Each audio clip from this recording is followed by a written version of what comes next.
Maka bingung kita kalau ada orang yang menyatakan dakwahlah dengan hikmah, jangan sampai orang tersinggung. Ya akhi, kalau kita menyampaikan kebenaran yang datang dari Al-Quran dan hadis dengan pemahaman para sahabat Nabi SAW, pasti banyak orang yang tersinggung. Maka Allah berfirman, inna sanulqi alaika qawlan thaqila. Ucapan yang berat.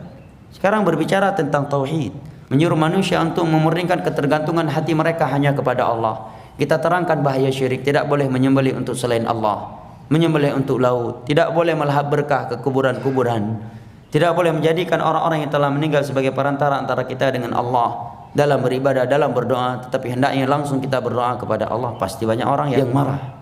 Menerangkan pentingnya mengikuti petunjuknya Nabi SAW dalam beribadah, dan tidak boleh menjadikan perasaan, adat istiadat sebagai landasan dalam beribadah. Pasti akan banyak orang tersinggung. Berbicara tentang halal dan haram, juga banyak orang yang akan tersinggung. Bahkan kalau kita menjelaskan sifat solat Nabi aja, banyak orang yang tersinggung.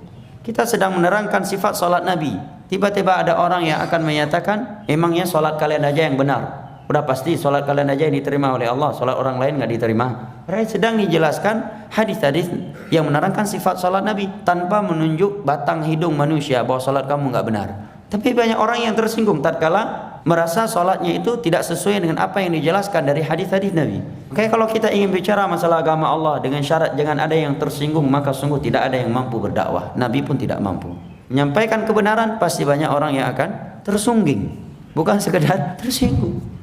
Maka berarti maknanya tidak perlu lagi berdakwah. Cukup saja bicara masalah syurga, indahnya syurga, bahayanya neraka, fadilah salat, fadilah baca Al-Quran, fadilah ke masjid. Jangan terangkan bahayanya syirik, bahayanya bidah. Ini namanya pembingungan terhadap umat dan khianat terhadap mereka. Karena kita menerangkan untuk mereka indahnya syurga, maka mereka pun merindukan syurga. Kemudian kita menerangkan kepada mereka bahayanya neraka, maka mereka pun mengkhawatirkan diri mereka terhadap neraka Allah. Tetapi tidak kita terangkan jalan menuju syurga. Yang mana jalan menuju syurga yang paling besar adalah tauhid dan mengikuti sunnah Rasulullah SAW dengan pemahaman para sahabatnya.